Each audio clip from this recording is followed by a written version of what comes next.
Bienvenidos al canal de Historias Bélicas que merecen ser contadas. Hoy estamos aquí en otra ocasión con José Sotochica para hablar de su último libro, que lo tengo por aquí, Leovigildo, Rey de los Hispanos, que bueno, recientemente hicimos uno de la caída del reino visigodo.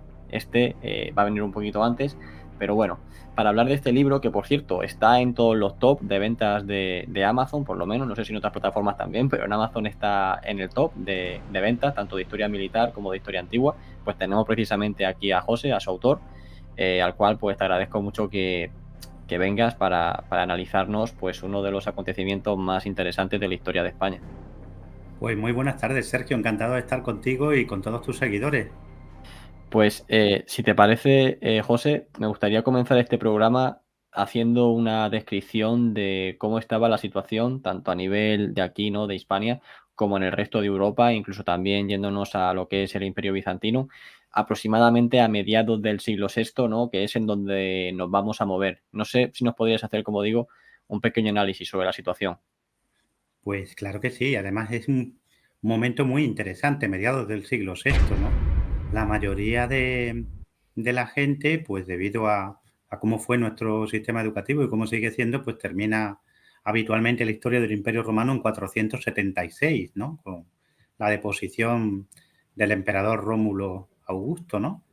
Pero evidentemente el Imperio Romano seguía existiendo, simplemente que su centro político estaba desplazado a Oriente, Constantinopla, pero a comienzos del siglo VI seguía siendo la fuerza predominante y hegemónica en todo el Mediterráneo, a tal punto que con Justiniano, 527-565, se lanza a la reconquista del Mediterráneo occidental. De manera que a mediados del siglo VI, pues en cierta medida el Imperio Romano ha sido reconstruido por completo.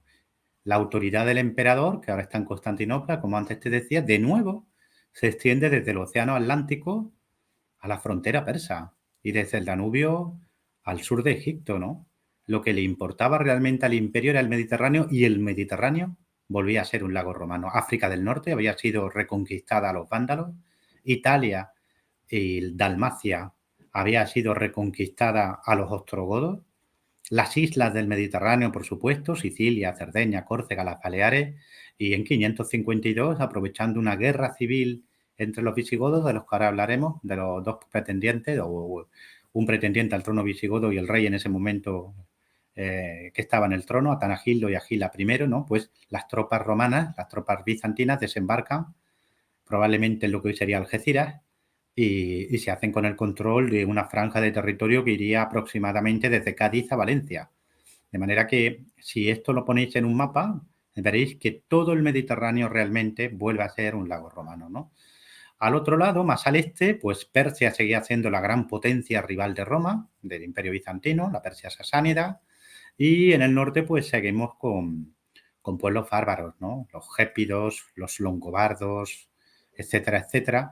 Y Francia dividida en tres reinos, después de la muerte del gran rey Clodoveo, pues se había ido dividiendo en tres grandes reinos: Austrasia, más al este, a caballo entre lo que sería Francia y Alemania; Neustria, en la zona centro-meridional de Francia; y Borgoña, en la región situada pues entre Provenza y Suiza, ¿no? En la frontera italiana de Francia aproximadamente, ¿no? Y los visigodos.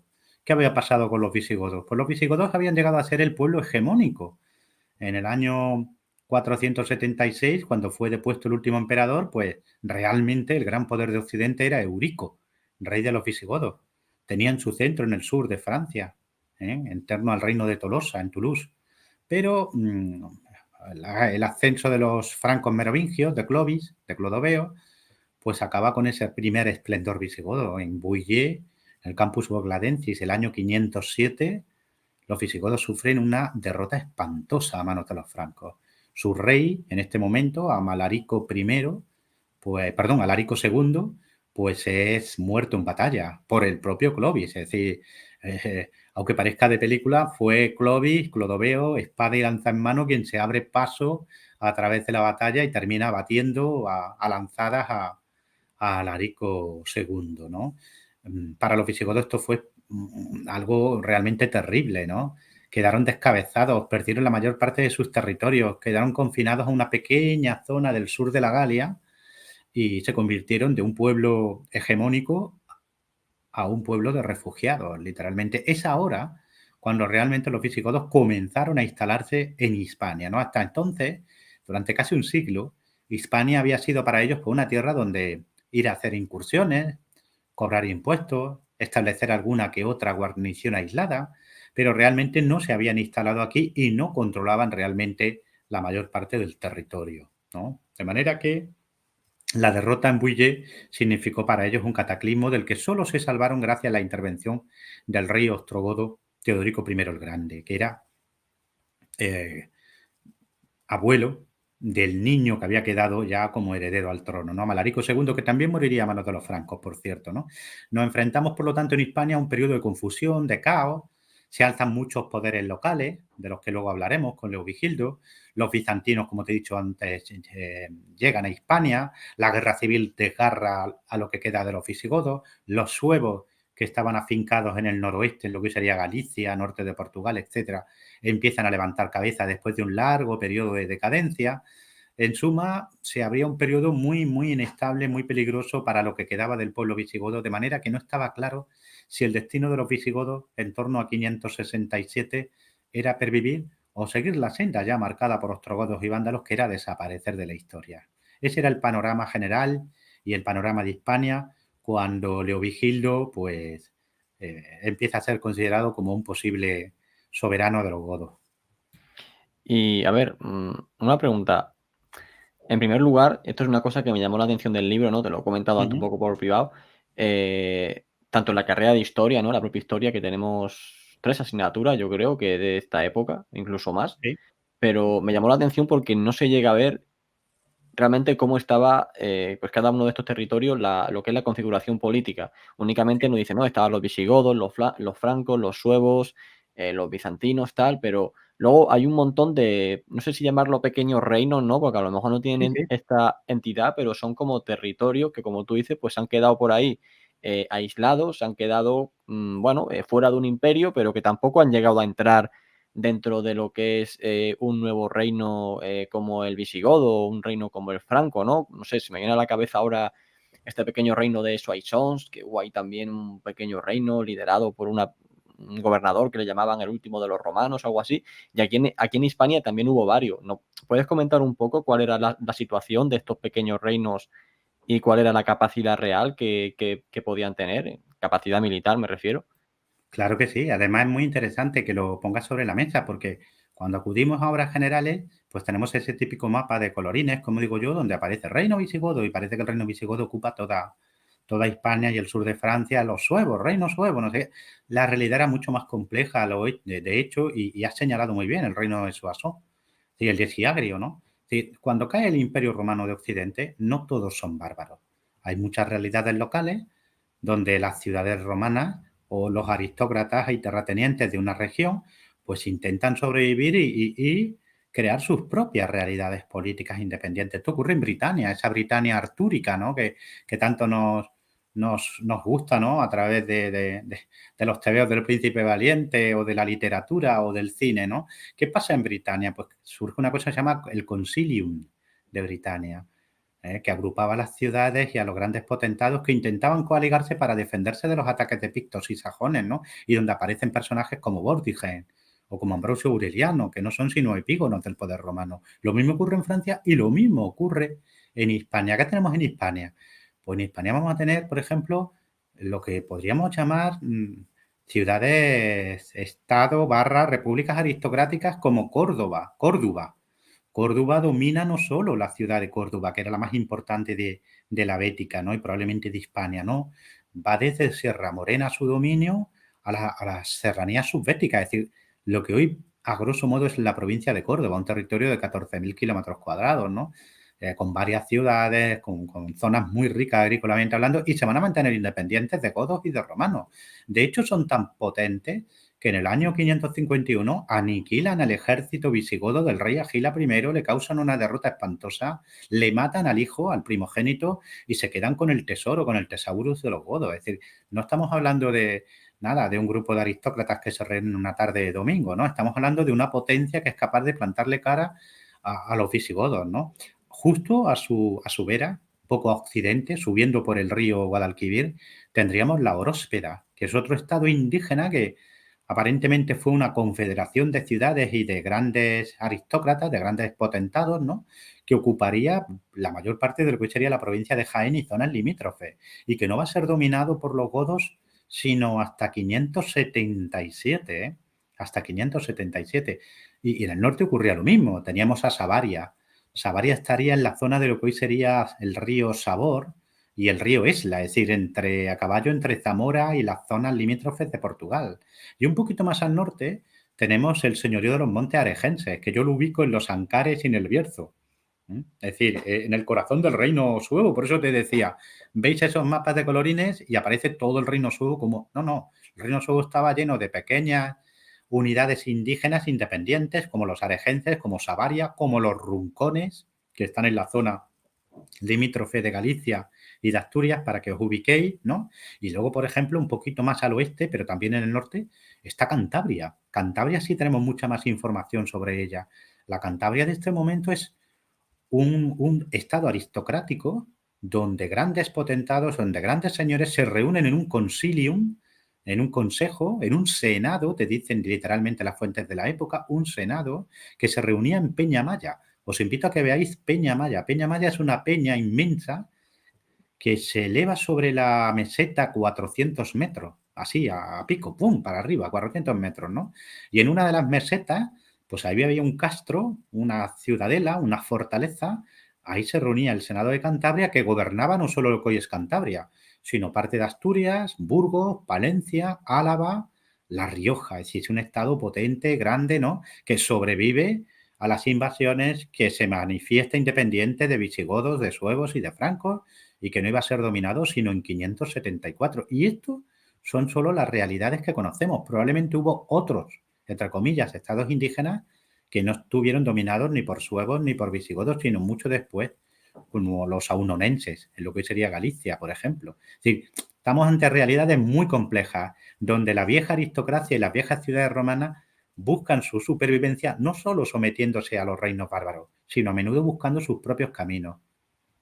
Sí, sí, la verdad que es un tema impresionante que ya digo que me sorprendió mucho. Y ya por último, antes de entrar en cómo Leovigildo asciende al trono, puedes analizar, que de hecho empiezas así el libro, cómo era la situación económica de la época, porque también empiezas narrando, pues bueno, que una época de malas cosechas, muy mal clima y demás, y una crisis económica y social bastante importante. Sí, sí, yo siempre digo que si alguien hubiera elegido el peor año de la historia para nacer, hubiera elegido el año 536. Un año nefasto porque hasta entonces realmente el clima no había tenido una influencia en el devenir de los acontecimientos políticos. Es decir, el Imperio Romano, la caída del Occidente romano no se había afectado por el clima, por ejemplo, ¿no? Y económicamente hablando, el Mediterráneo oriental siguió siendo muy potente y de hecho en buena parte de lo que era el Imperio Romano, en Anatolia, en Siria, en Egipto, en África del Norte, se vivió una época de esplendor todavía a finales del siglo V y en los primeros años del siglo VI, de esplendor económico y de crecimiento demográfico, pero todo cambió. Y cambia precisamente en 536, que es el año en el que probablemente nació Leovigildo. ¿Qué pasa ese año? Ese año ocurre un fenómeno que te lo describen muchos contemporáneos, que lo vieron, que lo vivieron, que lo sufrieron, como Procopio, que le llaman el gran velo de polvo. Hoy sabemos que con casi toda seguridad, la ciencia así lo constata, esto se debió al estallido de un volcán en lo que hoy es Salvador, El Salvador. Esa explosión fue brutal, muchísimas veces mayor que la del Krakatoa, y cubrió los cielos del hemisferio norte durante 3 años con unas cantidades inmensas de polvo en suspensión y azufre, de manera que el sol se veía como la luna, se veía apagado, no calentaba. Imaginaros en un mundo regido por las cosechas, por el éxito agrícola, 3 años sin cosechas o con cosechas pobrísimas. Pues fueron 3 años de hambrunas espantosas, donde perecía la población literalmente de hambre y por lo tanto los supervivientes quedaron muy debilitados. Pues esos supervivientes debilitados de esta catástrofe pues tuvieron que enfrentar la primera aparición de la peste bubónica. Todo el mundo recuerda la gran peste del siglo XIV, ¿no? La peste negra. Pero su primera aparición en la historia es ahora, el año 541. Fíjate, el gran velo de polvo termina en 539 y en 541 aparece la peste bubónica, la peste de Justiniano. Calculamos que aproximadamente entre un 25 y un 30% de la población pereció por esta pandemia, y esto después del hambre, ¿eh? Así que imaginaros el choque demográfico que esto debió ser. Es decir, imaginaros un mundo donde una de cada 3 personas que conoces de repente muere, o de hambre o de peste, ¿no? Imaginaros lo que es eso en cada una de las familias, de los territorios, de las ciudades, de todo el mundo mediterráneo. Tenemos constancia que esto afectó desde Irlanda a China y desde Noruega a Egipto. Es decir, estamos viviendo años de auténtico apocalipsis, ¿no? Y sumarle a eso la guerra continua y constante. Estamos en un mundo fundamentalmente violento, en un mundo donde la guerra es una realidad cotidiana y diaria, ¿no? Ese es el mundo en el que nació Leovigildo y ese es el mundo que tuvo que afrontar Leovigildo. Muy interesante. Y entonces, en ese mundo tan apocalíptico, ¿cómo es el ascenso de Leovigildo al trono, ¿no? Que también en el otro programa, que precisamente hablamos de la caída del reino visigodo, con la invasión de Tarik, analizaste un poco, pues, cómo era el sistema, monárquico visigodo, pero bueno, si quieres volver a hacerlo para que la gente se ponga en contexto, mejor, porque seguro que mucha gente no habrá visto el otro vídeo. Muy Mm, bien, claro que sí. Los visigodos son una invención de Alarico. ¿Qué quiero decir con que son una invención? Los godos existían, pero los godos eran un pueblo dividido en muchas tribus, aproximadamente una docena. Estas tribus se agrupaban en confederaciones, las más famosas de las cuales eran los Tervingi y los Greutungos, ¿no? Pero Alarico en 395 comienza a construir una realidad nueva. Agrupa muchos seguidores que provienen de muchas tribus godas diferentes. Son tervingios, greutungos y otros. Pero también se le suman mucha gente de otras bandas, de otros grupos étnicos. Erulos, esciros, bastarnas, carpodacios, sármatas, alanos, hunos y, por supuesto, muchísimos provinciales romanos, desertores del ejército, esclavos huidos, campesinos desesperados. De manera que lo que Alarico lleva realmente a Roma en 410 es un pueblo mestizo, muy mezclado, donde el elemento étnico godo, pues aproximadamente sería como mucho la mitad del total del conjunto, ¿no? Y eso se siguió diluyendo, ¿no?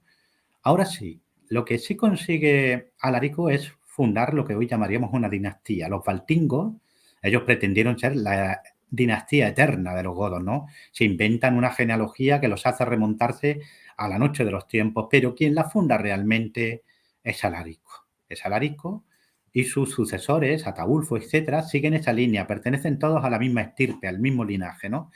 Pero en Bouillé muere Alarico II, como he dicho antes, a golpes de lanza de Clodoveo, y su hijo Amalarico también muere en batalla contra los francos en 531.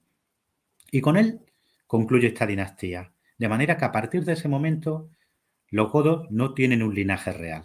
¿Para quién es el poder? Para el más fuerte. Para el más fuerte, literalmente. De manera que en época de Leovigildo venimos de una época de inestabilidad política. Había habido reyes fuertes como Teudis, pero habían perecido bajo el cuchillo del asesino, como igual que su sucesor, Teudisclo, o habían visto cómo se les sublevaban los nobles, como le pasó a Gila, en medio de espantosas guerras civiles. Es decir, el poder estaba ahí para quien pudiera tomarlo. Todavía no había una dinastía real que sustituyera a los valtingos y no la iba a ver, porque posteriormente a Leovigildo, que lo iba a intentar, posteriormente, mucho después, en el año 633, definitivamente se instaura la monarquía electiva. Por lo tanto, Leovigildo está entre dos periodos. Entre un periodo de anarquía, donde cualquiera puede ser rey, cualquiera que tenga la fuerza, y un periodo que vendrá después, unos 40, 50 años después de su muerte, donde la monarquía la va a tener solo aquel que sea elegido digamos, legalmente por el aula regia, que era una reunión de nobles y obispos. Leovigildo está en medio. ¿Cómo llega al poder? Bien, Atanagildo se había sublevado contra el rey legítimo, contra Gila, había conseguido darle muerte en la guerra civil, gracias al apoyo de los romanos de Oriente, de los bizantinos. Había intentado luego echar a los bizantinos, no lo había logrado, había sido derrotado por ellos. Consiguió estabilizar un poco el trono, lo asienta en Toledo, él es quien realmente se fija en Toledo como capital del reino visigodo, ¿no? Consiguió calmar a los francos, casando a sus hijas con dos reyes, luego lo veremos, pero muere en 567 y digamos que la situación política es tan complicada que su viuda se queda al mando del reino durante 5 meses. Hay 5 meses de interregno. Goswinta, que es como se llamaba esta mujer, no puede tomar el poder para sí porque no tiene un hijo varón del que pueda decirse que ella es regente, no puede elegir marido porque eso significa abrir de nuevo la guerra civil. Es decir, si elige a alguien de su entorno, va a causar resquemor, recelo, envidia y va a provocar otra guerra civil, de manera que hay 5 meses de interregno. Y en este momento los godos de la Galia, había una pequeña región de la Galia que seguía siendo goda, lo que llamamos Galia Narbonense o Galia Septimana, en Narbona, pues probablemente el duque de Narbona, Liuba I, pues es elevado sobre el escudo y proclamado rey por los godos de allí. Claro, Goswinta estaba en Toledo. Goswinta controlaba la mayor parte del territorio visigodo que ya estaba en Hispania. Pero tiene tanto poder que Liuba no puede desplazarla, sino que tiene que pactar con ella. ¿Y cuál es el pacto que establecen? Bueno, yo me quedo en la Galia, en lo que tenemos de la Galia. Nombro rey, corregente a mi hermano menor, a Leovigildo, y se casa contigo. Y ya reináis vosotros en Hispania y yo en la Galia. Ese es el acuerdo. Y el acuerdo es un acuerdo no entre iguales, ¿eh? Porque fíjate que la costumbre de la época era que la mujer viajara donde estuviera el novio y allí se casaban. Es decir, lo lógico, lo normal, lo esperable, era que Goswinta hubiera cogido su cortejo y hubiera cruzado Hispania, hubiera entrado en la Galia y hubiera llegado a Narbona para casarse con Leovigildo. No, no, no, no. Lo contrario. Leovigildo se pone en camino y en los primeros días del año 569 se casa con Goswinta. Ahí empieza realmente su reinado, porque es Goswinta quien le da el poder. Goswinta tenía su propio partido, diríamos hoy, su propia facción.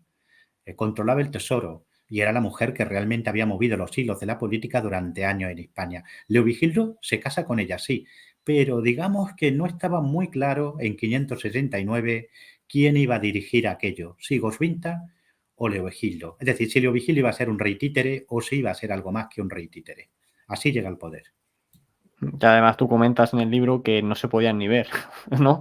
Que se llevaban muy mal, se llevaban muy Sí, sí, sí, mal. sí, sí, sí, fue una relación peligrosa porque bajo mano, luego lo iremos viendo, Sí, ambos van a tratar de eliminarse mutuamente. Fíjate que en estos primeros 2 años de Leovigildo te dice Gregorio de Tours, también te lo dice San Isidoro, que fueron años de conjuras, de intentos de asesinato, etcétera, etcétera. Gregorio de Tours, contemporáneo de los hechos, tiene una frase que a mí me encanta, es lapidaria, ¿no? Dice, de entre todos aquellos que acostumbraban a asesinar a los reyes, no dejó a ninguno vivo con edad suficiente como para mear contra la pared.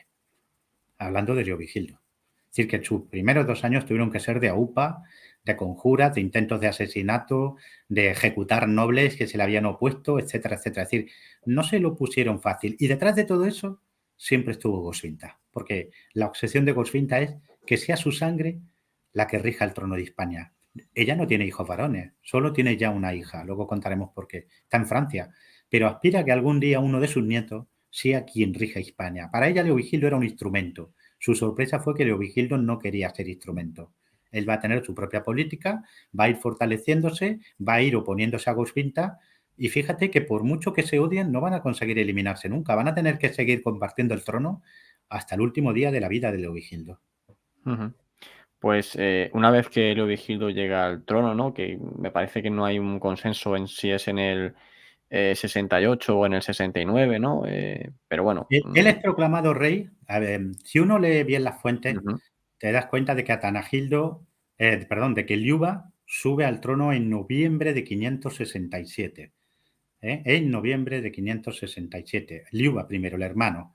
Sabemos que nombró a Leovigildo en su primer año, ¿vale? Su primer año iría de noviembre de 567 a octubre-noviembre de 568, ¿vale? Ahí sería cuando se nombra rey o corregente o consorte regni a Leovigildo, ¿no? Octubre, noviembre de 568. Pero no sería hasta enero de 569 que él llega a Toledo. ¿Cuándo es realmente rey? Yo, para mí, no cuando lo nombra su hermano, porque eso realmente era, como digo yo, un, un auténtico, ¿no? Nombramiento honorífico, ¿no? El poder real es cuando él llega a Toledo y se casa con Coswinta, porque quien tenía el poder real en Hispania no era su hermano, era ella. Y por lo claro, tanto, solo cuando te casas con ella es cuando tienes el poder. claro, claro. Vale, pues, dicho esto, ¿Puedes hacer un análisis de cuál era la fuerza militar que con ese momento podía contar Leovigildo? Lo digo Ujú. porque vamos a ver a continuación cómo prácticamente un año después de llegar al poder, en el que tú acabas de decir, ¿no? Que este primer año va a ser un poco pues, para asegurar el poder, deshaciéndose de todos los posibles competidores y demás, pero es que un año después, en el 570, se va a lanzar una serie de campañas militares en el que, vamos, o sea, se va a demostrar como un comandante militar muy capacitado y que prácticamente yo creo que no pierde una batalla. No sé, corrígeme si me equivoco, pero yo no recuerdo, ¿no? Que perdiese ninguna batalla, de hecho. Sí. Leovigildo no pierde ni una sola batalla, ni una. No hay rey más guerrero en nuestra historia que Leovigildo. Es decir, ningún otro rey ha batallado tanto al frente de sus tropas, es decir, él no dirige las tropas desde el trono, las dirige desde el caballo. Combate en primera línea. Es un hombre que siempre está en campaña, es decir, solo 2 años de todo su reinado no hay guerra. El resto está en guerra y guerra que dirige él personalmente. Y nunca perdió una batalla, nunca hubo una ciudad que se le resistiera. Es un hombre, digamos, hecho para la guerra, ¿no? Hecho para la guerra. Ahora bien, ¿con qué contaba Leovigildo? Pues la verdad es que el ejército godo, que había sido uno de los ejércitos más potentes de Occidente, ya no existía. Había sido descabezado en Bouillé en 507, nuevamente aplastado en 531 en Narbona, había sido prácticamente aniquilado una vez más en Ceuta en 547, ¿m? Había sido vencido por los romanos de Oriente en 555, se había desgarrado en guerras civiles. ¿Qué quedaba de aquel poder militar? Muy poco, muy poco. ¿Con qué llega Leovigildo a Toledo? Con su comitiva armada. Tenéis que imaginar una comitiva de guerreros bien armados, gardingos, leudes, es decir, nobles al servicio de un soberano, con su pequeña comitiva de bucelarios, es decir, de tropas profesionales, que no sumaría más de 300 o 400 hombres. Las tropas que le aportara Gofinta, que tampoco serían mucho más numerosas. De hecho, yo calculo que en su primera campaña, Leovigildo, como mucho, pudo llevar 1.500, 2.000 hombres al sur, más no. Y de esos 2.000, solo 1.000 serían auténticos y verdaderos guerreros. Eso era el poder del reino visigodo. A eso había visto reducido su potencial guerrero, un reino que en época de Alarico II todavía podía movilizar 15, 20.000 hombres. Pues ahora como mucho de 1.000 a 2.000. ¿Cómo son estos guerreros? Pues en este momento de Leovigildo, básicamente estamos hablando de caballería. Caballería bastante buena, que no usa el arco compuesto, que usa solo la lanza, los venablos, los dardos, la espada, por supuesto, ¿no? Esto es lo que tiene Leovigildo. Luego van a ir sumando el elemento, porque Leovigildo va a construir un ejército. No solo es un gran guerrero, sino que es un hombre que es capaz de crear un ejército de la nada, de dotarlo de logística, de dotarlo de distintas armas, ¿no? Va a aparecer infantería, tanto ligera como pesada, va a aparecer artillería de campaña, ¿no? Balistas, onagros, escorpiones, ingenieros, etcétera. Pero todo esto vendrá después, después. En 570 es lo que tiene un grupo de gente dura, de gente bregada, de guerreros de primera, jinetes todos ellos, a lo sumo un millar, y otro millar que le puede sumar de servidores, de hombres que en un momento pueden combatir, pero que realmente su principal cometido es servir a los guerreros, ¿no? Como criados, ¿no? Eso es lo que llevó al sur en 570. Y luego, otra cosa que tuvo Leovigildo, que esto a lo largo de la historia pues siempre se repite, ¿no? Que hace falta el hombre y el momento adecuado, y era que bueno, cuando él sube al trono, se da también el caso de que en Bizancio hay un emperador bastante nefasto, que no sé si desde tu punto de vista, pues claro, va a ser, por así decirlo, uno de los motivos por los cuales Leovigildo va a poder tener éxito durante sus primeras campañas. Lo digo también porque, al igual que en el otro programa, ¿no? Cuando hablábamos de la invasión de Tarik, Ujú. pues siempre coincide, ¿no? Como un hombre fuerte frente a un hombre débil, por así cuando digo hombre me refiero a reinos, Sí, sí, sí, también sí, sí. los dirigentes. Entonces, al final es eso, ¿no? No sé si puedes hacer un poco un análisis del Imperio Bizantino y de la mala situación por la que estaba pasando, que yo creo que le van a facilitar mucho las cosas a Leovigildo, por lo menos en estos primeros años. Claro que sí, muy, muy bien traído, Sergio, muy bien Ujú. traído. Claro, tenemos un rey que es un hombre que es un guerrero nato, que es audaz, que es un buen señor de hombres, pero claro, le hace falta una oportunidad. Él en su corte no lo tiene fácil, tiene a Gofinta asesando. Cualquier error, cualquier fracaso, cualquier derrota le cuesta el cuello y el trono a Leovigildo, ¿vale? Es decir, necesita una buena oportunidad. Los suevos en el norte se están fortaleciendo, luego veremos por qué. Los francos, ni mentarlos, son demasiado poderosos en este momento. Sin embargo, hay algo que sucede en este momento que le da la oportunidad. Y no solo la oportunidad, sino la mejor oportunidad. Os recuerdo que precisamente el primer marido de Goswinta, o se hace de su reina, fue incapaz de echar a los romanos. Intentó echarlos después de servirse de ellos y fue derrotado en 555. Esos mismos romanos, bizantinos, derrotaron a Teudis en Ceuta en 547, ocasionándole una derrota espantosa. De manera que podríamos decir que lo que más temían los godos eran los romanos. Los romanos que habían aniquilado a los vándalos y a los ostrogodos, ¿por qué no iban a hacer lo propio con los visigodos?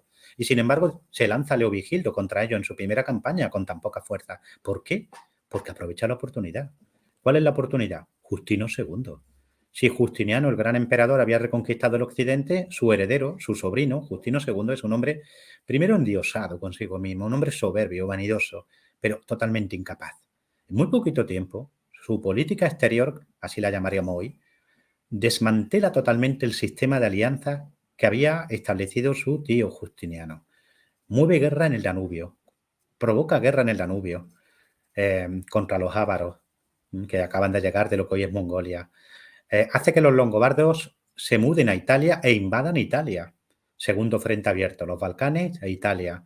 Mueve a guerra en África contra Garmul, rey de Altava. Y allí, en África, de la cual dependía la provincia de Hispania, la eparquía de Hispania, la provincia romana de Hispania, los ejércitos romanos son derrotados consecutivamente y de forma completa en 569, 570 y 571. Y también se pone a las malas con Persia, la otra gran superpotencia. De manera que en 570, en Toledo, Leovigildo estaba recibiendo informes. ¿Y qué le decían esos informes? Que en Constantinopla había un emperador incapaz, que pronto se volvería loco. Literalmente, ¿eh? Justino II se vuelve loco. Bueno, llegaba a creerse que era un perro y mordía a los embajadores extranjeros. Tuvieron que fabricarle una jaula de oro para que recibiera a los embajadores extranjeros sin que en un momento de ataque de locura, porque le daban como ataque, agrediera a los embajadores, ¿no? O se ponía histérico y salía corriendo, gritando, chillando, llorando en mitad de una audiencia pública y se metía debajo de la cama. Solo se calmaba al escuchar música o al columpiarlo a gran velocidad, ¿no? Llegaron a inventar una suerte de cacharro móvil, ¿no? Con un columpio, iba a toda velocidad por los pasillos de palacio, balanceándose, y un órgano con ruedas detrás tocando música para calmarlo, ¿no? Esto es real. Esto no lo cuenta Juan de Éfeso, un testigo de los hechos. Es decir, eso es una oportunidad. Si tú tienes un dirigente del principal imperio del momento, inestable, torpe, que además se está volviendo loco, y tienes noticias de que en todos los frentes del imperio, en Italia, en el Danubio, en África, en Oriente, está teniendo problemas, está teniendo guerras y las está perdiendo, pues tú dices, por muy fuertes que sean, si yo golpeo ahora, no van a poder contraatacar. De manera que voy a conseguir el prestigio y voy a conseguir el botín y voy a arriesgarme poco. Y eso es lo que quiere Leovigildo. Tengo pocos hombres, los llevo a una campaña gloriosa. Oye, soy el vencedor de los romanos. Yo sé que esos romanos no van a poder contraatacar porque ya están ocupados en África, en Italia, en los Balcanes. Y eso es lo que hace en 570. Conduce a sus hombres contra la provincia bizantina, hace una algarada, un ataque, una incursión brutal, saquea toda la Bastetania, a grosso modo lo que hoy serían las provincias de Granada y de Málaga. Se presenta, de hecho, ante los muros de Málaga, derrota a la hueste bizantina y le sale al paso, y regresa triunfante a Toledo. Imaginaros, después de tanto tiempo, un rey visigodo vence a los romanos, vuelve con botín, vuelve con gloria. Eso hace que Leovigildo se consolide en el trono. La nobleza se vuelve hacia él. Goswinta pierde puntos y los gana Leovigildo. Claro, claro, totalmente. O sea, ya vas obteniendo victoria, vas teniendo puntos, como tú has dicho, y eso lo va a ir reforzando poco a poco en el cargo y se va a ver como, pues eso, que no es una persona que han puesto ahí de pega, sin ningún tipo de capacidad ni de nada. Y me gustaría comentarte también si puedes hablar sobre los cambios que introdujo Leovigildo en Hispania en Sí, cuanto a la moneda, los cambios en cuanto a la religión y pues un poco sí, pues todo claro, este tipo claro, de claro. cambios políticos y sociológicos. Los primeros años de Leovigildo son años de guerra. Por lo que Mm, te he dicho, él necesita consolidarse. Necesita también reunir poder. ¿Cómo se reunía poder en este momento? Mediante la guerra. La guerra te da gloria, te da prestigio, te atrae seguidores, pero también te da botín. Te da botín, ese botín lo redistribuyes entre tus seguidores y es como una especie de, ¿no? de de círculo virtuoso, ¿no? Más dinero en mis manos, más seguidores, más huestes, más conquistas y sigue girando el círculo y ampliándose, ¿no? 571, por ejemplo, conquista Medina Sidonia, que era la principal ciudad fortaleza de los romanos, con un golpe de mano. Los primeros años de Leovigildo son siempre golpes de mano, ataques sorpresa, ataques nocturnos, aprovechar traiciones, presentarme cuando nadie me espera. ¿Por qué? Porque su ejército todavía está en crecimiento, todavía está haciéndose realmente un ejército digno de ese nombre. Por lo tanto, ¿de qué depende? De la audacia, de la habilidad guerrera, del arrojo, ¿no? Córdoba, 572, conquista la ciudad de Córdoba en la que habían perecido tantos godos 20 años antes y se apodera de toda su región, ¿no? Claro, estas conquistas le están dando cada vez más territorio, más ciudades, más contribuyentes también. Por lo tanto, hay que ir creando ya una administración y un gobierno estable, ¿no? Estas campañas van a seguir. 573 ya gira al norte, conquista Savaria, ¿no? En 574 Cantabria, ¿no? Toma Peñamaya, esa roca inexpugnable. Ahora llega el momento de construir también. ¿Cómo construyó Leovigildo? Leovigildo tiene un sueño, recrear Roma en Hispania. Por lo tanto, lo que va a intentar es trasladar el modelo romano, más que trasladar, recrear, revivir, renovar el modelo romano, porque en buena medida seguía sobreviviendo en Hispania. Lo centraliza en Toledo, crea una administración con condes que rigen las ciudades junto a los obispos, con un aula regia, que sería lo que llamaríamos un gobierno, ¿no? Con un ejército ya profesionalizado y estable al que se pueden sumar tropas de leva. ¿Y qué hace? Copiar los símbolos de poder romano. Hasta entonces los reyes visigodos pues se habían presentado con más o menos esplendor, pero como cualquier particular. Ahora no. Ahora adoptan todos los símbolos de poder. Leovigildo luce ya la estema, la corona, la diadema de perlas y piedras preciosas que era propia del emperador romano, desde época de Constantino e incluso desde Aureliano. El cetro con el globo, ¿no? Con el globis.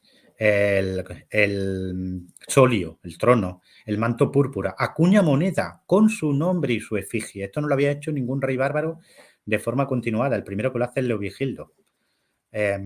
Asume, por lo tanto, los símbolos, las maneras, las estructuras del poder romano, pero en Hispania. Es decir, Hispania es la nueva Roma de Occidente. Ese es el plan, esa es la idea que Leovigildo tiene en la cabeza, al punto, Sergio, que hace una cosa increíble. Fundar una ciudad.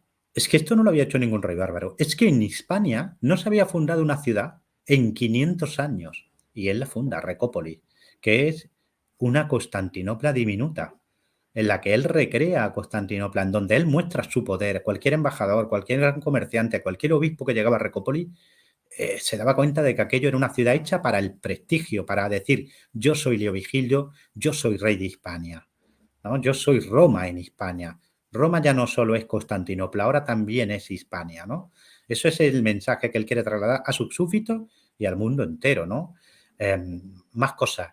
Lo que te he dicho, ahora ya el ejército no solo es un grupo de señores que ponen sus guerreros al servicio del rey.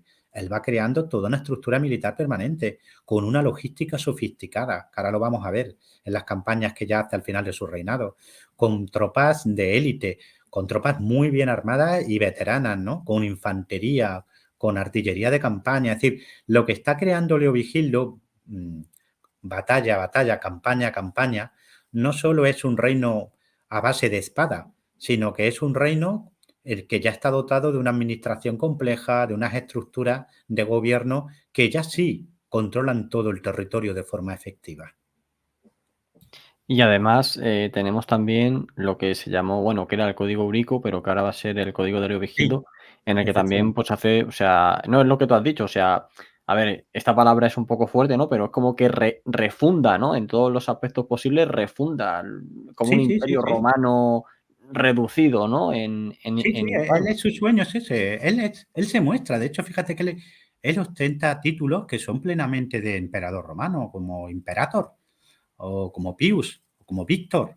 Es decir, son títulos que solo se había atrevido a usar un emperador romano y ahora lo hace Leovigildo. Él tiene eso en la cabeza. En su código de leyes, que luego al final terminaría integrándose en el Liber Judiciorum, ya en 652. Bueno, pues este código de leyes elimina las diferencias entre godos e hispanos romanos. Hasta ese momento, y como seguiría siendo en Francia, por ejemplo, pues hasta el siglo octavo, noveno, si no me falla la memoria, a ti se te aplicaba una ley en función de tu origen étnico.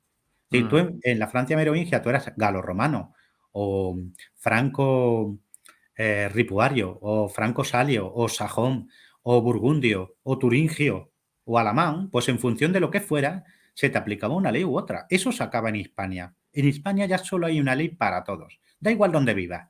Da igual si eres godo o hispano-romano o suevo. Da igual. La ley es la ley. Eso es romano al 100%.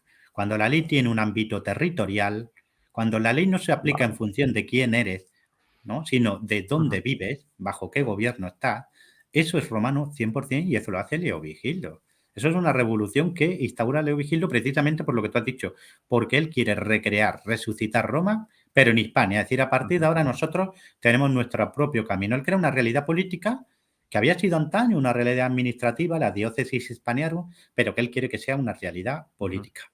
Sí, crea como una nueva ciudadanía, que es en este caso para todos la misma, no 200.000, como podía haber en otros reinos como el franco, ¿no? Depende de su procedencia. Y ya, y con respecto a una pregunta más, con respecto a la religión, ¿creaba algún Sí. tipo de división, los que eran arrianos o católicos y tal, o no? ¿O más o menos se llevaban bien entre ellos? Muy bien traído, porque esto va a ser el elemento diferenciador. Fíjate que los godos, cuando se convierten al cristianismo en el siglo IV, en torno al 350 aproximadamente, Ujú, no de forma gradual, es decir, no todos de sí, golpe y porrazo, ¿no? Pero ahí empezaron a cristianizarse, adoptan primero el cristianismo arriano. ¿Por qué? Porque en ese momento era el preponderante en la corte imperial de Constantinopla. Ellos estaban situados en lo que hoy sería Rumanía, ¿no? Para que os hagáis una idea. Pero cuando cruzan el Limes, cuando se instalan en el imperio, pues resulta que ellos eran cristianos arrianos. Los arrianos, luego si quieres te explico un poco qué eran, ¿no? Eran una versión del cristianismo, pero ahora son herejes. ¿Por qué? Porque el emperador y los súbditos del emperador ya no son arrianos. Ahora son nicenos, lo que hoy llamaríamos católicos. De manera que ellos son ahora una minoría religiosa. En Hispania aproximadamente el 1% de la población. Claro, el 1% de la casta dominante, porque ellos son la casta dominante, ellos son una casta militar que domina a Hispania, ¿no? Pero son el 1%. Y su elemento diferenciador no es que tengan una lengua distinta, no, no, ellos hablaban ya latín. El godo ya se había convertido en una reliquia que no hablaba prácticamente nadie. Era en latín su lengua ya vernácula, su lengua habitual, diaria, ¿no? Sus costumbres eran romanas, exceptuando el pelo largo, como digo yo, los nombres y el arrianismo. Esos eran ya sus elementos diferenciadores en época de Leovigildo. Claro, Leovigildo iba a intentar acabar con eso porque se daba cuenta que era un elemento de debilidad. Tú no puedes gobernar un reino a partir de una minoría de un 1%. Él empieza a integrar hispanos romanos, en su administración, en su ejército. Pero claro, para que esa integración sea exitosa al 100%, tienes que acabar con el último elemento diferenciador, la religión. No puede ser que el 1% sea arriano y el 99% católico. Esto hay que arreglarlo. Leovigildo, como buen guerrero, se empeña en hacerlo al revés.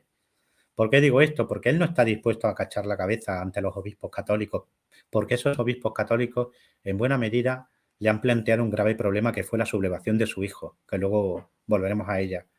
Él intenta hacerla a partir del arrianismo, es decir, voy a convocar un concilio que se convocó en 580 en Toledo y voy a intentar aminorar las diferencias, pero conseguir la unión en torno al arrianismo. Es decir, voy a hacer más fácil el arrianismo para los católicos. No, eso no funciona así. Él lo sabía, ¿eh? Él sabía ya en 584 que había fracasado. De hecho, a partir de ese año, él empieza a colocar consejeros católicos en torno a su hijo, porque dice, o piensa, mejor dicho, yo no lo voy a hacer, no voy a reconocer mi error, no voy a reconocer mi derrota, voy a dejarlo todo preparado para que sea mi hijo quien dé el paso. Y efectivamente, Recaredo, 3 años después de la muerte de su padre, en 589, en el Concilio de Toledo, pues proclama la unión en torno al catolicismo, se convierte al catolicismo, ya lo había hecho de hecho un par de años antes, pero digamos de forma oficial, el reino visigodo se convierte en un reino católico, ¿no? Y con eso se ponía fin a la última diferencia entre godos e hispanorromanos, un solo pueblo con un solo pastor, que dicen las actas del concilio, ¿no? De Toledo. Eso es lo que pasó. ¿Qué diferenciaba o qué hacía imposible esa unión antes? Los arrianos creían, por supuesto, en Cristo, pero consideraban que su divinidad estaba subordinada a la de Dios Padre. Es decir, en algún momento de la eternidad, antes de la creación, Dios Padre había creado a Dios Hijo, a Cristo. Por lo tanto, estaba subordinado al Padre. Mientras que los católicos creen y creían y creen que Padre, Hijo y Espíritu Santo son una misma cosa, es decir, forman un tres en uno, ¿no? La Trinidad, ¿no? El misterio de la Trinidad, tres personas, pero idénticas en esplendor, en gracia y en poder, ¿no? Los arrianos no aceptaban tampoco el papel del Espíritu Santo, ¿no? Por lo demás, eran tan cristianos como los otros, pero tenían esas diferencias. Y eso se acaba ya con Recaredo, con el hijo de Leovigildo. Un pequeño inciso, ¿te has unido ya a nuestro canal de Telegram? Noticias, pequeñas curiosidades que no dan para vídeo, información sobre nuestros próximos viajes, nuestras próximas conferencias, nuestras próximas entrevistas, pero sobre todo la seguridad de que por ahí el mensaje siempre llega. Tienes el link en la descripción de este programa. Pues podemos entrar ahora a analizar la segunda, bueno, sí, la segunda parte, ¿no? De campañas de Leovigildo, que en este caso pues se van a centrar en el reino suevo, antes de entrar ya en lo que va a ser ya la guerra civil cuando su hijo se le subleva. Pero, ¿qué valoración haces de esta caída del reino suevo que ya por fin puede anexionar Leovigildo? Pues fíjate que el reino suevo es un reino que básicamente había dejado de existir en 456. Ese año, 456, fíjate el año que te estoy dando. El rey Teodorico II, al servicio del Imperio Romano todavía, aniquiló a los suevos en la batalla del río Órbigo. El río Órbigo está muy cerquita de Astorga y de León. La derrota fue de tal magnitud que un contemporáneo que vivía allí, en la Galaecia, Idacio, anotó en su crónica: el reino suevo deja de existir. Y sí, es verdad, dejó de existir. Murió el rey de los suevos y los suevos quedaron relegados a un grupo de bandas de desarrapados que iban saqueando alguna que otra ciudad cuando podían, extorsionando a la gente y poco más. Esa es la cruda realidad. Tenemos nombres de reyes suevos, pero reyes suevos que no son indiscutidos, a menudo hay 3, 4, siempre están bajo dominio o tutela visigoda. A partir de ahí es un reino extinto. Los suevos nunca habían sido muchos, unos 5.000 guerreros cuando entraron en la península ibérica en 409. Estamos hablando de nada, de algo minúsculo, ¿no? Pues eso, algo minúsculo, prácticamente dejó de existir en 456. Pero a mediados del siglo VI, en torno a 552, los suevos, lo que quedaba de los suevos, comenzaron a fortalecerse de nuevo.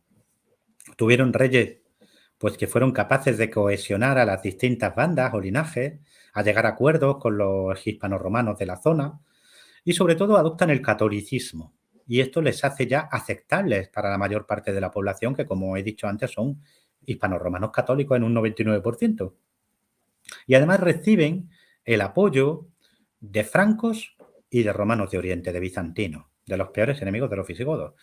Apoyan a los suevos. Y eso permite a los suevos ir recuperando vigor y poder. Con uno de sus reyes, Miro, incluso llegan ya a pensar en la expansión. Vamos a expandir. El reino suevo de nuevo va a ser un reino poderoso. Y lo que hace es atacar a los runcones y a Savaria, es decir, a pueblos indígenas que estaban en su área, en su órbita, pero que no controlaba realmente y que estaban en los límites con los visigodos. Reacción de Leovigildo: yo no puedo consentir esto. Yo estoy fortaleciendo mi reino, estoy atacando a los romanos en el sur, me he conseguido anexionar Córdoba, pero si ahora tengo un reino suevo en expansión en el norte, no puedo dejar que siga creciendo porque algún día será un problema en mi retaguardia. Opción, solución: voy a impedir que se expanda. Cualquier reino o estado limítrofe va a ser mío, no de los suevos. Se anexiona Savaria en 573. Ataca Cantabria y se la anexiona en 574. Se anexiona el señorío de los montes aregenses, lo que hoy son los Ancares y el Bierzo, en 575. Es decir, priva a los suevos de cualquier posibilidad de expansión. Y luego en 576 devasta el reino suevo y obliga a Miro a someterse, a pagarle tributo, a reconocerlo como rey superior. Ahí quedó la cosa en un principio, ¿vale? Pero la cosa fue más. En 579 se va a levantar el hijo de Leovigildo contra Leovigildo. Así que tenemos que hablar primero de la guerra civil, porque la guerra civil explica por qué termina anexionándose el reino suevo. Porque al Sí, sí. principio lo que hace es convertirlo en un reino vasallo. Sí. No, bueno, pues en relación a esto, que la verdad que tú en tu libro, ¿no? Te centras bastante. em, ¿Cuál es el motivo real por el cual su hijo Hermenegildo se subleva, ¿no? Porque es una cosa curiosa y que tú comentas así, que al final fue el mayor fracaso, ¿no? De un hombre tan victorioso como Leovigildo, su mayor fracaso va a ser el familiar, ¿no? En este caso, Sí. que un hijo suyo pues se subleve contra él y que luego, pues bueno, ayudará en parte, ¿no? Tampoco aquí adelantamos acontecimientos, pero que va a ayudar en parte a que Recaredo pues se quede en una mejor posición, ¿no? Después del papel que va a jugar en esta guerra civil. Pero bueno, ¿cuál es el motivo por el cual su hijo se subleva contra su padre? Pues fíjate que si nos vamos al año 573, el año en que se anexiona Savaria, ese año muere el hermano de Leovigildo, Liuba. Y Leovigildo no tiene problema en anexionarse la Galia Goda, quiero decirte, ¿no? Su poder era tan grande que ese mismo año también hace otra cosa, que es promocionar a consortes regni, es decir, a corregentes suyos, a sus hijos, que entonces eran adolescentes. Entonces serían unos chavales de 14, 15, 12, entre 12 y 15 años tendrían los dos. Y los promociona a consortes. Es decir, estaba claro que iban a ser sus herederos. Goswinta no pudo decir ni mu. Nadie se opone a eso porque ya en 573 las victorias de los vigilos son tan rotundas que nadie le puede hacer sombra ya. Bien, ¿por qué se subleva a su hijo? Porque un hijo que ha sido ya promovido a consorte regni se subleva. Juan de Víclaro, contemporáneo de los hechos, que los conoció personalmente a todos, a Leovigildo, a Gofinta, a Hermenegildo, a Recaredo, lo dice claramente. Por causa de la facción de la reina Goswinta, es decir, Goswinta mueve hilos, proporciona apoyo y promueve la sublevación de Hermenegildo contra su padre. ¿Por qué? Bueno, muchos historiadores lo han explicado como que Hermenegildo tuvo un ataque de celos de su hermano porque en 578 Recaredo recibe una honra, recibe un regalo honorífico. Su padre funda una ciudad y le da su nombre, Recópolis, ciudad de Recaredo. Pero si escarbamos un poquito en las fuentes, vemos que hay una realidad diferente. Esa realidad es que ese mismo año en que Recópolis era fundada y recibía el nombre de Recaredo, nuestro amigo Hermenegildo se casaba con la nieta de la reina Goswinta. Aquí tenemos un acuerdo entre Goswinta y Leovigildo. Vale, yo acepto que tus hijos te van a heredar, pero tu hijo mayor se casa con mi nieta, con Ingunda. Esto era el premio gordo de la lotería. Es una princesa franca, viene de Austrasia, viene con su comitiva, con un cortejo con tesoros increíbles. Años más tarde, otro cortejo de una princesa franca estaba constituido por 4.000 personas y te llevaba 40 carretas cargadas de tesoros. Estamos hablando de que Hermenegildo no solo recibe una esposa, recibe seguidores armados, recibe tesoros, recibe prestigio y poder, ¿no? De manera que no tenía por qué tener celos de su hermano. Más aún, una vez que se casa es enviado a gobernar la Bética, desde Hispalis, desde Sevilla, la región más rica y populosa del reino. Esto no es de un niño despechado, ¿no? ¿Por qué se subleva entonces? Recuerdo de nuevo a Juan de Víclaro. Por causa de la facción de la reina Goswinta. ¿Por qué? Porque Goswinta movió a Hermenegildo. Está casado con su nieta. ¿Por qué no espera? Al fin y al cabo, el hijo de ambos, su nieto, algún día podrá heredar el trono. Sí, pero lo va a tener que compartir con Recaredo o con los sucesores de Recaredo. Y gente como Goswinta y Hermenegildo no quieren compartir. Dice San Isidoro, que era también contemporáneo, el poder no admite ser compartido. Esa es la explicación. Hermenegildo no quiso esperar. Goswinta no quiso esperar. Cuando Hermenegildo tiene un hijo con la nieta de la reina, con Ingunda, ¿sabes cómo lo llaman? Le llaman Atanagildo. Le ponen el nombre del primer marido de Goswinta. Es toda una declaración de intenciones. Es decir, Goswinta quiere que sea su sangre, que sea ese niño, Atanagildo, el que algún día sea el rey de Hispania. Y para que eso pueda ser posible, Hermenegildo tiene que tener el poder en sus manos ya, y no lo tiene por qué compartir con un Recaredo con el que no quieren tener ningún tipo de compromiso. Por lo tanto, no pueden esperar a que Leovigildo muera. Hay que alzarse antes, hay que disputar el trono antes, hay que disputar el poder antes. Y eso es lo que hace Hermenegildo. En 579, con ese apoyo bajo la mesa de Goswinta, se autoproclama rey en Hispali. Y para conseguir el apoyo de la población hispano-romana, se convierte al catolicismo. Y una vez que se subleva, como hemos dicho, Hermenegildo, que además lo hace en una de las provincias más ricas del reino visigodo y que además de contar con el apoyo de de la mujer de Es Goswinta, ¿no? De la madrastra. mujer de Leovigildo, me parece que también comentas en el libro que cuenta con el apoyo incluso del Imperio Bizantino, ¿no? Y tiene otra serie de aliados que al final lo hacen un bando que que así de primeras es el favorito, ¿no? Para ganar esta guerra civil. Sí, sí, es el favorito, sobre todo por la reacción de su padre. Fijaros que ese Leovigildo audaz, que se pone al frente de sus tropas, que combate en primera línea, que toma ciudades al asalto, ese hombre que aprovecha cualquier debilidad del enemigo, eh, que engaña, que arrasa, que asesina sin piedad, ese se queda 2 años mano sobre mano. No hace nada. ¿Por qué no hace nada? Tenía su tropa de veteranos, tenía su ejército, tenía el tesoro. ¿Por qué no hace nada? Y yo la única explicación que le encuentro como historiador y como padre es que queda devastado. Es decir, no se esperaba aquello, que su propia sangre se alzara contra él, que su hijo primogénito se alzara contra él. Lo dejó totalmente descolocado. Yo creo que tuvo una depresión de caballo, vamos, porque no se explica de otra manera. Lo único que hace durante esos 2 primeros años es tomar medidas contradiplomáticas, ¿no? Es decir, intentar maniobrar diplomáticamente para anular eso que tú has dicho, las alianzas de su hijo que son eh, amenazantes y fabulosas, ¿no? Porque ¿qué hace Hermenegildo? O sea, atrae el apoyo de la población hispano-romana bautizándose, convirtiéndose al catolicismo, amplía su territorio, de la Bética pasa a la Lusitania, se apodera de Mérida, la Emérita, la ciudad más populosa en ese momento de Hispania, ¿no? Y empieza a tejer alianzas con todos los enemigos de su padre, o sea, de su propio pueblo, suevos, francos y romanos de Oriente. Va tejiendo esas alianzas con todos ellos para conseguir su apoyo en la guerra con su padre, que todavía no se ha puesto en marcha, que los 2 primeros años Leovigildo no mueve ni un solo soldado contra su hijo. Él intenta evitar ese enfrentamiento, intenta buscar algún tipo de solución diplomática, política, incluso religiosa, convoca un concilio, como dije antes, termina mostrando su poder militar, fíjate, contra los vascones. 581 va contra los vascones estaban en un primer momento radicados en el Pirineo, a caballo entre Navarra y las zonas limítrofes de Francia, y desde mediados del siglo V están empujando hacia el sur, hacia Pamplona y también hacia el oeste, hacia lo que hoy es el País Vasco, ¿no?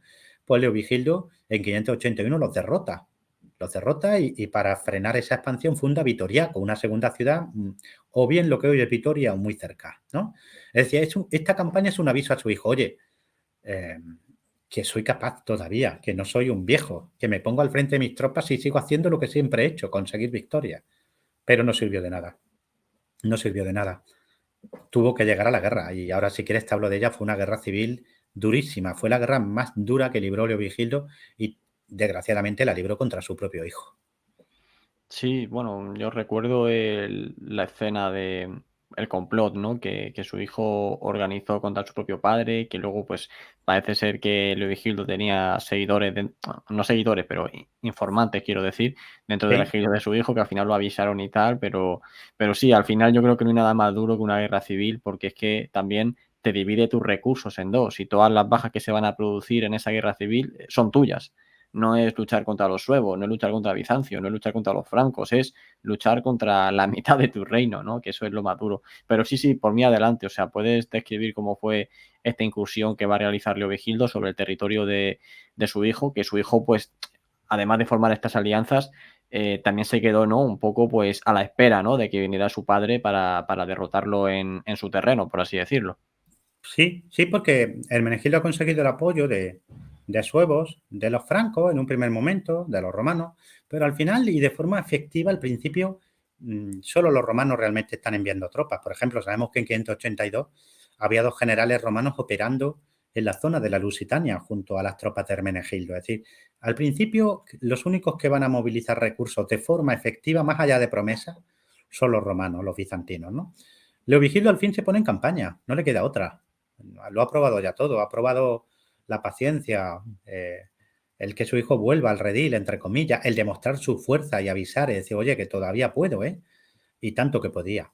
En 582 se lanza hacia la Lusitania y le arrebata a su hijo Mérida, Emérita.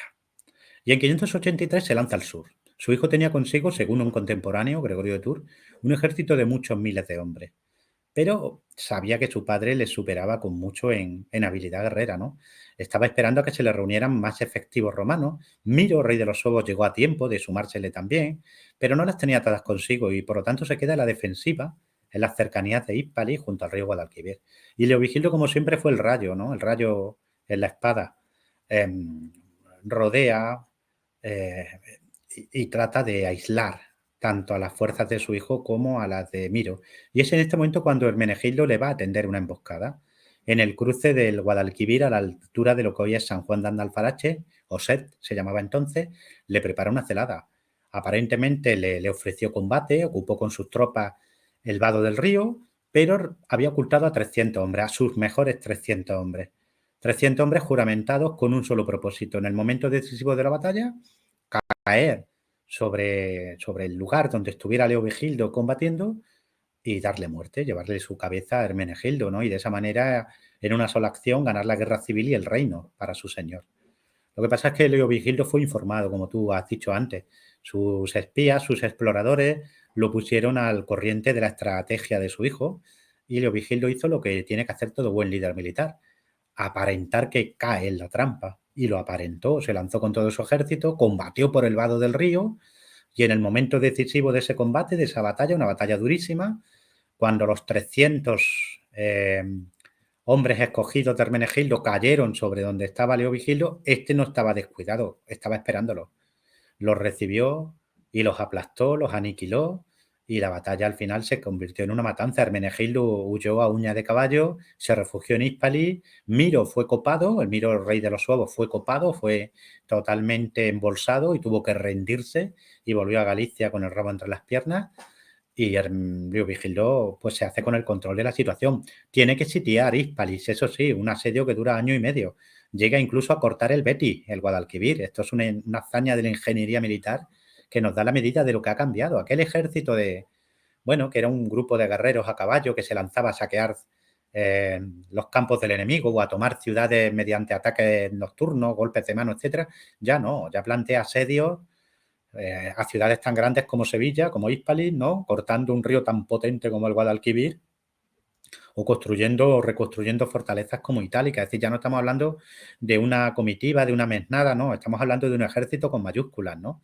Al punto que Hermenegildo va a tener que optar por huir después de año y medio de asedio de Hispalis en busca de sus aliados, los romanos, los bizantinos, que estaban en Córdoba.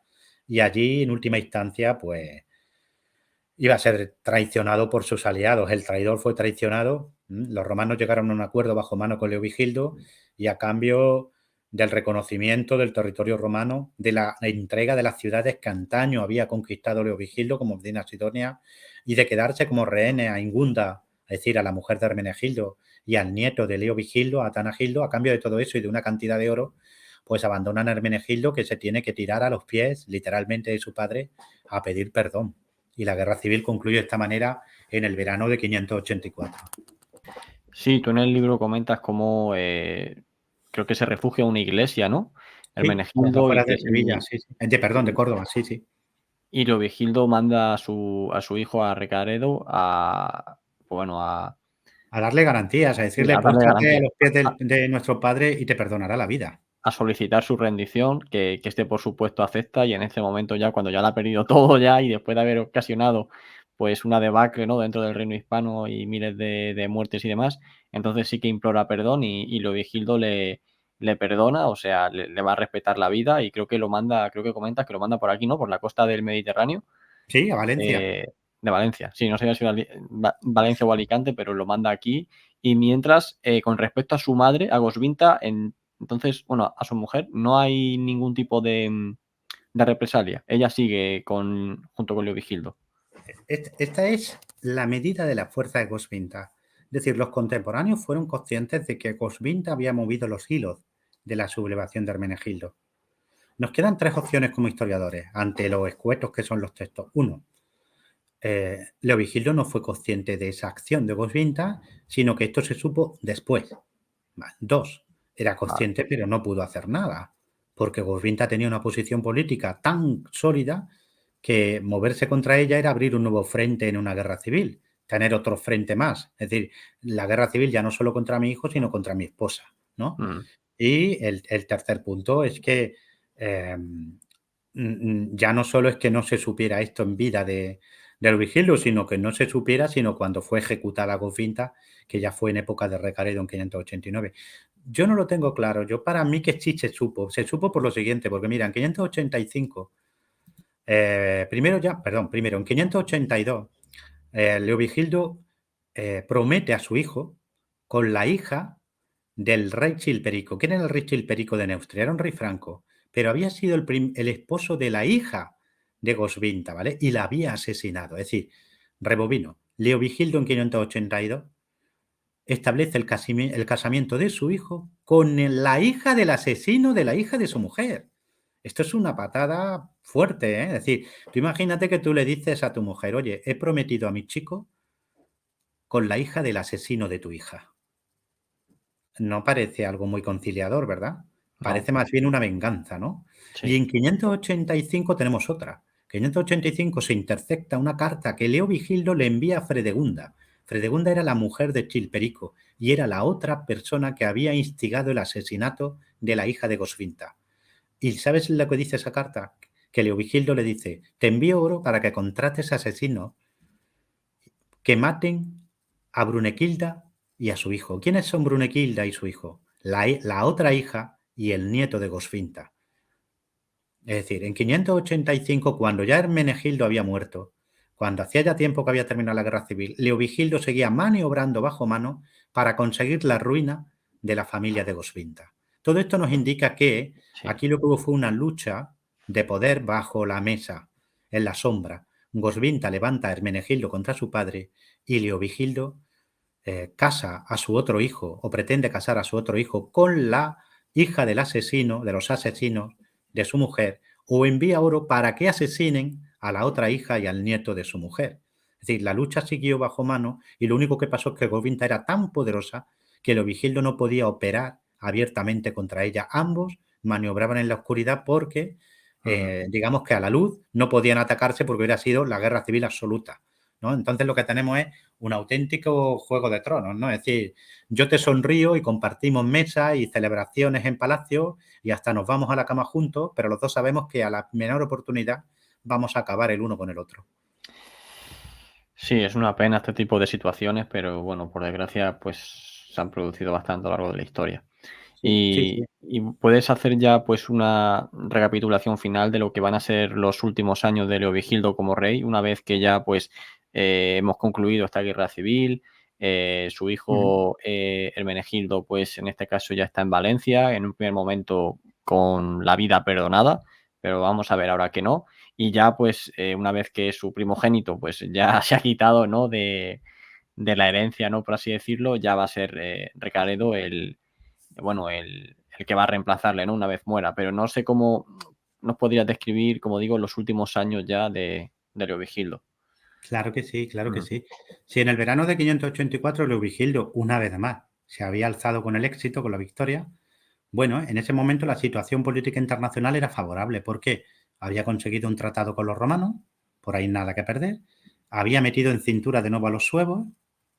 Su rey Miro había tenido que volver derrotado y una vez más como vasallo de Leovigildo, y parecía que los reinos francos estaban desactivados, porque el nuevo aliado de Leovigildo, Chilperico de Neustria, parece controlar la situación. Es el rey hegemónico en Francia. De manera que Leovigildo se puede permitir perdonar a su hijo.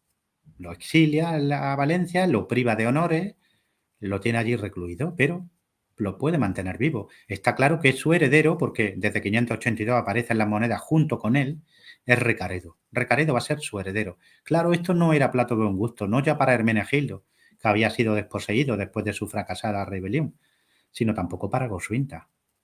Goswinta ya no tiene ningún candidato al trono de su linaje. Su nieto Atanagildo va camino de Constantinopla. Os recuerdo que Leovigildo lo ha entregado a los bizantinos.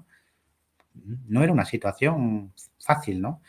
Y como todo, cambia, cambia. A finales de 584, en septiembre, Chilperico es asesinado. ¿Quién está detrás de ese asesinato? Brunequilda, la hija de Goswinta. Es a la que luego Leovigildo también va a tratar de asesinar. ¿Qué pasa con la princesa que tenía que casarse con Recaredo? Con el hijo bueno, para, ¿no? Para decirlo de alguna manera, ¿no? Que su sí. cortejo con tesoros, con guerreros, con sirvientes que vienen a Hispania y que van a pasar a las manos de Recaredo cuando se case con ella, es interceptado. Y ella nunca va a llegar a Hispania. Y esos tesoros caen en manos de los seguidores de Brunequilda. Esto es una conjura en toda mano, ¿eh? En toda regla. Una conjura de la hija de Gosfinta. Gosfinta probablemente también estuvo en el juego. Pero esto cambiaba la situación.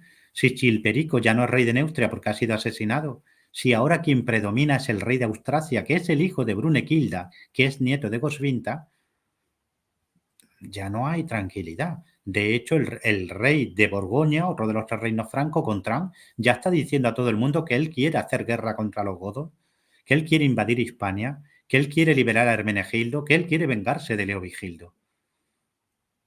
Claro, y los romanos también están moviendo ficha ahora, ¿eh? De manera que lo que era una situación política favorable ahora es de nuevo amenazante.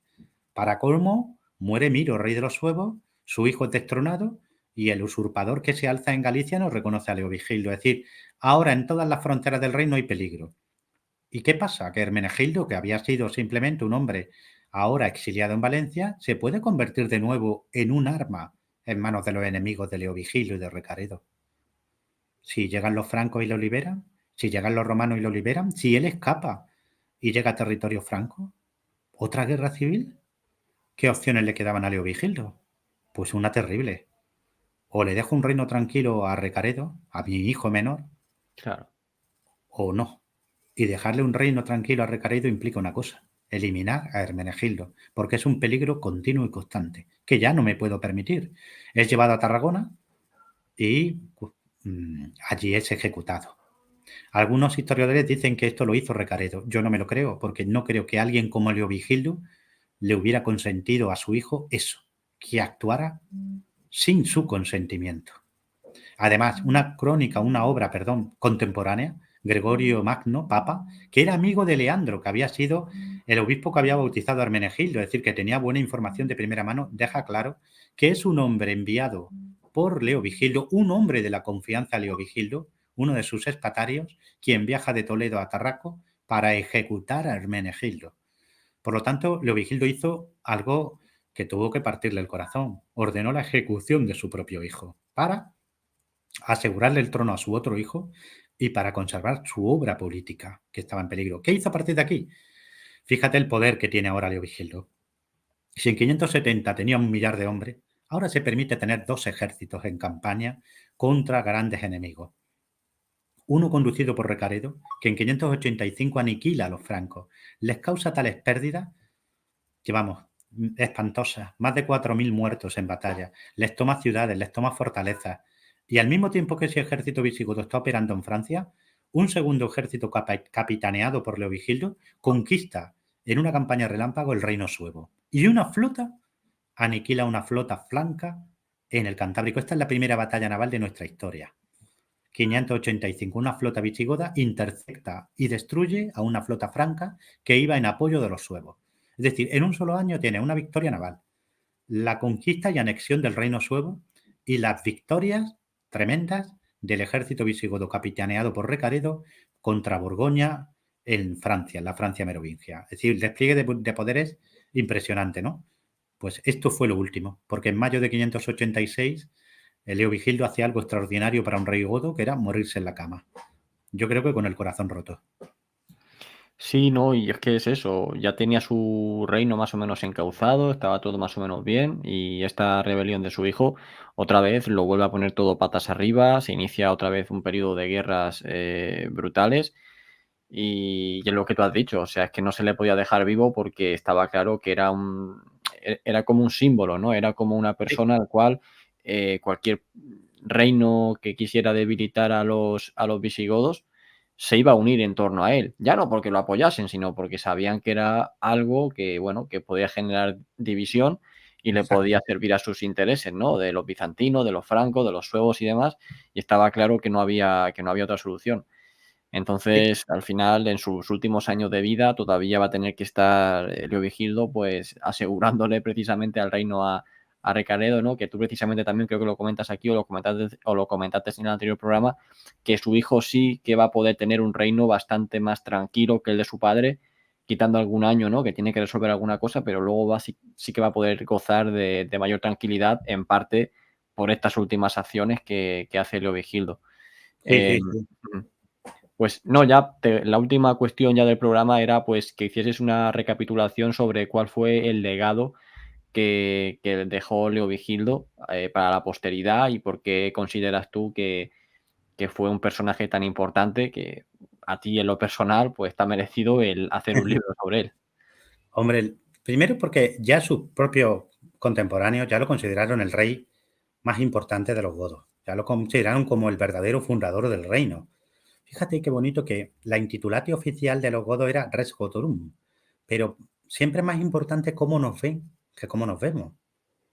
Porque si en su corte a él le llamaban Res Gotorum, para los francos merovingios, es decir, para sus vecinos, para un hombre bien informado y culto como era Gregorio de Tours, que era contemporáneo de Leovigildo, Leovigildo era rey de los hispanos. ¿Por qué? Porque quien realmente eh, lleva a cabo una, ¿cómo te diría yo?, una auténtica unificación, ya no solo de territorios, sino también de pueblos, es Leovigildo. Muchos hispanos-romanos ocuparon puestos de primer nivel con Leovigildo. Por ejemplo, el duque Claudio de Lusitania, que va a ser el mejor general de Recaredo, pues hace carrera ya con Leovigildo, ¿no? Como él, otros muchos hispanos romanos como Leandro, San Isidoro, etcétera, etcétera, ¿no? Sí, esa división étnica se acaba por completo en Hispania, ¿no? Y aparece una nueva Hispania, que es la que va a cantar San Isidoro, por ejemplo, en su famoso eh, Laus Hispaniae, ¿no? Eh, esa nueva Hispania, que es una Hispania que no olvida a Roma, pero que tiene ya su propia senda, su propia, su propio discurrir político, ¿no? Y eso lo genera Leovigildo. Leovigildo, el legado de Leovigildo es Hispania. Es Hispania. No termina él la unificación, ¿de acuerdo? La va a terminar Suintila en 625. Pero quien pone las bases es Leovigildo. Cuando Recaredo en 589 proclama la unión religiosa, está coronando la obra de Leovigildo. Y se va a permitir un reinado mucho más tranquilo, como bien decías antes, precisamente porque lo que había que guerrear ya lo había guerreado Leovigildo. Es decir, quien va uniendo territorios, quien va consolidando el reino, quien crea una administración y un ejército, quien le da al reino un nuevo prestigio que había perdido, es Leovigildo. A partir de ahí sus sucesores completarán la obra. Pero como todo en esta vida, ¿no? Lo complicado es cavar y edificar cimientos. Y eso fue lo que hizo Leovigildo con Hispania, ¿no? Hispania existe en el siglo VI porque la salva, entre comillas, y la construye y la preserva Leovigildo, ¿no? Por eso es el rey más importante del reino visigodo, como ya sabían sus contemporáneos, ¿no? Es un hombre, además, que tiene no solo la habilidad del guerrero, es el rey guerrero más importante de nuestra historia, pero es también el político que tiene una visión de futuro, que se da cuenta de que los godos solo sobrevivirán si se confunden, si se mezclan, si integran a los hispanos romanos en un solo pueblo, ¿no? Y el que sabe que tiene que construir un legado político que se base en lo único que realmente había significado prosperidad en el mundo occidental, ¿no? Que era el Imperio Romano. Por eso él recrea Roma en Hispania, ¿no? De manera que su obra política, militar, etcétera, es de un tamaño descomunal. Si a eso le añades que el personaje, pues es un personaje dotado de aristas, ¿no? Es un hombre que lo tiene todo, es el guerrero, es el señor de hombres, es el político, pero es también el padre fracasado, es el hombre que tiene un pasado oscuro, es decir, lo tiene todo como para decir, jope, quiero hacerle una biografía a este hombre. Y yo quería que tuviera una biografía, pues como te decía, ¿no? Es decir, una biografía que no solo relatara lo que hizo, sino que tratara de comprender por qué lo hizo. Sí, pues yo personalmente creo que el objetivo está más que cumplido con el libro Gracias. y a mí me encanta que lo hagas porque me sirve a mí, por supuesto, para aprender, a toda la audiencia que estará viendo esto también, pero a mí que me gusta tanto esta época, ¿no? Ya no solo la Segunda Guerra Mundial, en la que me centro principalmente, pero pues en todos tus libros, aunque bueno, esto se considera ya época medieval, pero bueno, yo intento atraérmelo un poco a la historia antigua, ¿no? Todo Sí, lo sí, que sí. lo puedo arrastrar, porque al final es la herencia, ¿no? De ese mundo por romano. Y nada, pues tengo ahora pendiente también tu libro de Imperios y Bárbaros, ¿no? Lo tengo Ujú. por aquí y a ver si le puedo meter mano y en el futuro podemos hacer también otros programas ya un poco antes, ¿no? En esa época ya que yo prefiero del Imperio Romano, pues analizando un poco cuáles fueron los principales enemigos de Roma, en cuanto a estas tribus bárbaras, cuál fue la que más problemas le ocasionó y demás, que para mí es un tema súper interesante. Pero lo dicho, vuelvo a enseñar el libro por aquí, lo dejaré en la descripción, que ya digo que está en el top de ventas, con lo cual imagino que también será una satisfacción muy grande para ti. Y nada, Sí. no sé si quieres decir algo más, pero vamos, por mi parte, encantado y darte las gracias por venir. Pues yo darte las gracias a ti, darle las gracias también a tus seguidores que fueron muy cariñosos conmigo en anteriores programas. Pedirles disculpas porque yo, pues por cuestiones de adaptación, ¿no? Por mi ceguera, no puedo participar en los chats, no puedo contestar preguntas, ¿no? De forma, sino a través de otras personas, ¿no? De mi mujer alguna vez, de mis hijos o de ti, ¿no? Mm. Pero que les doy las gracias, que agradecidísimo, que es un placer estar en tu programa, que haces una labor increíble, que yo además soy seguidor tuyo porque aprendo mucho. La Segunda Guerra Mundial es un tema que a mí me apasiona y aprendo y me divierto mucho siguiéndote a ti. Y bueno, lo dicho, darte las gracias y claro que sí, hablamos de bárbaros cuando quieras y encantado de estar siempre aquí en historias bélicas que merecen ser contadas. Pues nada, pues lo dicho, muchísimas gracias y nos vemos en el próximo. Hasta Un pronto. abrazo, Sergio, para ti y para todos.